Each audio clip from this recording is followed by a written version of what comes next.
வணக்கம் மக்களே. டிஜிட்டல் திண்ணை திமுகவில் இணையும் ஓபிஎஸ் அவர்கள்.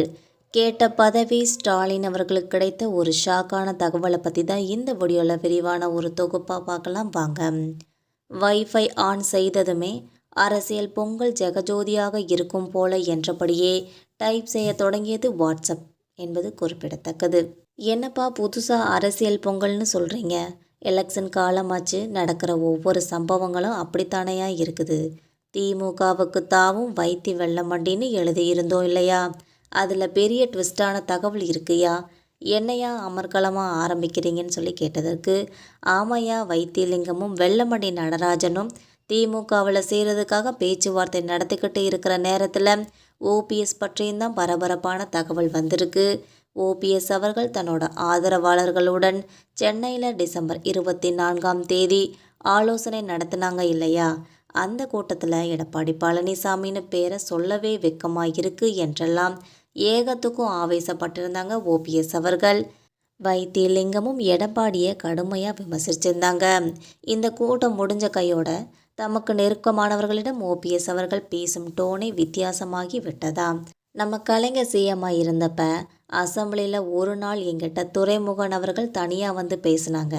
அப்போ உங்கள் மேலே ஒரு கேஸ் ஃபைல் எங்கிட்ட வந்தது. நானும் சைன் பண்ணி சிஎம்முக்கு அனுப்பி வச்சேன். ஆனால் தலைவரும் ஓபிஎஸ் நம்ம சூத்திர சிஎம் அவர் மேலே ஆக்ஷன் எடுக்கிறதான்னு சொல்லி அந்த ஃபைலையே ஒதுக்கி வச்சுட்டாங்கன்னு சொல்லியிருக்காங்க. அந்த அளவுக்கு கலைஞர் என் மேலே ரொம்பவே பாசமாக இருந்தாங்கன்னு உருக்கமாக தன்னோட ஆதரவாளர்கிட்ட பேசியிருக்காங்க ஓபிஎஸ் அவர்கள். இதுக்கு பிறகு தான் ஓபிஎஸ் சில விஷயங்களை அவங்கக்கிட்ட வெளிப்படையாகவும் ஷேர் பண்ணியிருக்காங்கன்னே தெரிஞ்சிருக்கு. இதை பற்றி ஓபிஎஸ்க்கு ரொம்ப நெருக்கமானவங்க கிட்ட நம்ம பேசினப்ப டிசம்பர் கடைசியில் சென்னையில் நடந்த ஒரு ஆலோசனை கூட்டத்தில் எங்கள் எல்லார்கிட்டையும் ஒரு துண்டு சீட்டை கொடுத்து நாம் எந்த கூட்டணிக்கு போகலான்னு டிக்கெட் பண்ணித்தாங்கன்னு சொல்லியிருக்காங்க. அந்த துண்டு சீட்டில் டிடின்னு எழுதியிருந்துச்சு. டிடிஎம்கே டிடிவிகே. நாங்களும் டிக் செஞ்சு கொடுத்துட்டோம்.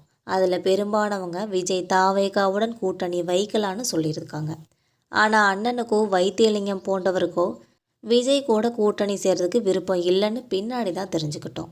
அதே நேரத்தில் அண்ணன் கலைஞரை பற்றியும் திமுகவை பற்றியும் கரிசனையாக பேசுவாங்க. நாங்களும் என்னன்னே திமுகவை பற்றி பாசிட்டிவாக பேசுகிறீங்களே என்னன்னு சொல்லி கேள்வி கேட்டோம். அப்போ தான் திமுக சைட்லேருந்து நம்மக்கிட்ட பேசுகிறாங்க ஐயா, நம்ம திமுகவிலேயே சேரணும்னு விரும்புகிறாங்க. நானும் சரின்னு பேசியிருக்கேன். நல்ல பதவியும் நம்ம ஆட்களுக்கு சீட்டும் கொடுத்தா முடிவு எடுத்துடலான்னு சொல்லியிருக்கேன் அப்படின்னு ரொம்ப கூலாகவே சொன்னாங்க. நாங்களும் அப்படியே அண்ணன்னு கேட்டுட்டு அடுத்த முடிவுக்காக வெயிட் பண்ணிகிட்ருக்கோம்.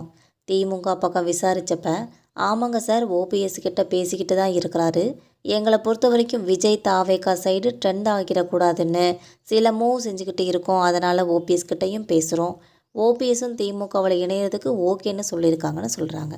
மக்களே, இந்த அரசியல் வீடியோக்கள் உங்களுக்கு பிடிச்சிருந்தா மறக்காமல் நம்ம சேனல் சப்ஸ்கிரைப் பண்ணி பெல் ஐக்கனை கிளிக் பண்ணி வச்சுக்கோங்க. அப்போ தான் நம்ம போகிற டெய்லி வீடியோக்கள் உடனுக்குடன் நோட்டிஃபிகேஷனாக வந்து சேரும். தேங்க்யூ.